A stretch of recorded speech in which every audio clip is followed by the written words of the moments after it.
আমরা এখন দেখছি ক্লিপ 3 রিফিউজি বয় চ্যাপ্টার 14 আমরা ইংরেজিতে এবং বাংলায় করব। টিচার্স অ্যান্ড প্যারেন্টসের জন্য যে রেকর্ডগুলি তৈরি হচ্ছে বাবা মা এবং শিক্ষক শিক্ষিকাদের সুবিধার জন্য, এবং যারা বাড়িতে ইংরেজি ভালো পারেন না কিন্তু সন্তানকে ইংলিশ মিডিয়াম স্কুলে পড়াচ্ছেন তাদের সুবিধার জন্য, তারা যেন বাচ্চাদেরকে শেখাতে পারেন সহজে, সেই জন্য আমরা এই রেকর্ডগুলি তৈরি করছি। Chapter 14 page 117 life after death, মৃত্যুর পরের জীবন। Clip 3 Alem was quiet to semicolon. Alem ও চুপচাপ বসে আছে, তার মানে বোঝা যাচ্ছে যে সবাই চুপচাপ বসে আছে, কারণ এখানে লেখা রয়েছে Mr Fitzgerald sat quietly in his chair. Mr Fitzgerald চুপচাপ বসে আছেন। Ruth sat reading a music, পড়ছে, তার মানে রুথও চুপচাপ বসে আছে। আর মিসেস ফিটজেরাল্ডের কথা বলা হচ্ছে না, উনি কি করলেন, উনি চা বানিয়ে বসে আছেন, সবাই বসে আছে। আর শিলা কি এসছে, শিলা আর নিকোলাস তাদের সঙ্গে দেখা করতে এসছে। Alem was quiet too. He had not managed to sleep much. Alem এর বেশি ঘুম হয়নি। He had not managed, এখানে past perfect tense রয়েছে, কারণ এই ঘটনার আগে ঘুমের ঘটনাটি ঘটেছে। আমরা সময়ের পার্সপেক্টিভটি আমরা খেয়াল রাখবার চেষ্টা করব। আর ঘটনা যখন আমরা ন্যারেটিভ পার্সপেক্টিভ, আমরা ন্যারেটিভ হচ্ছে কোনো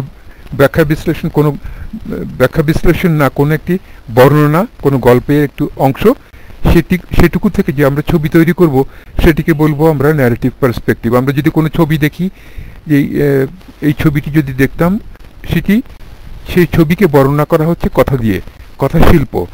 সেখান থেকে যেই ছবিটি আমাদের কল্পনার চিত্রে ভেসে উঠছে সেটি হচ্ছে ন্যারেটিভ পার্সপেক্টিভ। যে চিত্রটি আমাদের চোখের সামনে ভেসে উঠছে সেটি আমরা কে কি কথা বলছে, কে কোন দিকে তাকিয়ে আছে, কে চুপচাপ আছে, কিংবা কি হচ্ছে, প্রতিটি জিনিস আমরা ভালোভাবে চিত্রায়ন করবার চেষ্টা করব আমাদের চোখের সামনে। তাহলে আমরা যে কোনো রকম প্রশ্নের উত্তর করতে পারবো। এইগুলি যদি আমরা অনুশীলন করতে থাকি, ফ্ল্যাট স্পিডের যেই সমস্ত রেকর্ডস রয়েছে আমরা পাবো, সেগুলি আমরা অনুশীলন করতে চেষ্টা করব ঠিক মতো। He had not managed sleep much, তার মানে ম্যানেজ শব্দটি যখনই আমরা ব্যবহার করব তখনই আমরা বাংলায় পারা এই কথাটি মাথার মধ্যে খেয়াল রাখবার চেষ্টা করব। হ্যাড ম্যানেজড মানে পাস্ট পারফেক্ট রয়েছে, যে কোনো ক্রিয়ার পাস্ট পার্টিসিপল আর তার আগে হ্যাড থাকলে এটিকে আমরা পাস্ট পারফেক্ট টেন্স বলবো। He had not manage to sleep much, ও ভালো ঘুমাতে পারেনি, তার মানে তার আগের দিন রাত্রে ভালো ঘুমাতে পারেনি, কিংবা তার ভালো ঘুম হয়নি, তার মানে রাতেই ঘুমায়, সেজন্য আমরা বলবো তার আগের দিন রাত্রে তার ভালো ঘুম হয়নি। আমরা এই জিনিসটি আমাদের চিত্রে মাথার মধ্যে খেয়াল রাখবো। হিজ আইজ ওয়ার ব্লাডশট, আর কনসিকুয়েন্সটি কি হচ্ছে, যদি কেউ না ঘুমায় তাহলে তার কনসিকুয়েন্সটা কি হয়, চোখ লাল বর্ণ হয়ে যায়। ব্লাড মানে হলো রক্ত, আর শট মানে হলো রক্ত বর্ণ হয়ে গেছে।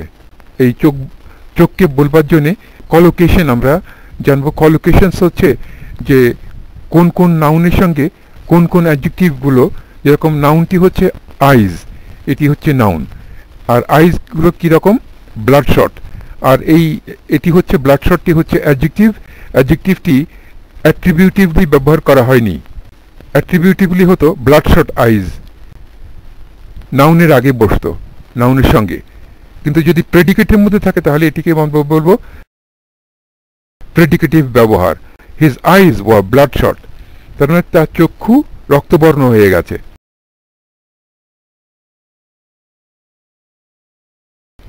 and his skin had lost its shine, আর চামড়ায় কেমন ঔজ্জ্বল্যটি নষ্ট হয়ে গেছে, মলিন হয়ে গেছে। কেউ যদি না ঘুমায় তাহলে তাকে দেখেই বোঝা যায় যে সে ক্লান্ত শ্রান্ত, চোখে শরীরে ক্লান্তির ছাপ দেখেই বোঝা যায়। তাহলে আমরা এটি আবার ইংরেজিটি পড়ে ফেলি একবার। Sheila and Nicholas arrived at the house at 10:30 the next morning. Ruth had phoned in to work and told the manager there had been a death in her family. So all three of the Fitzgeralds were present. Mrs. Fitzgerald had tea prepared. Mr. Fitzgerald sat quietly in his chair, and Ruth sat reading a music magazine, trying hard not to make it obvious that she was keeping an eye on Alem.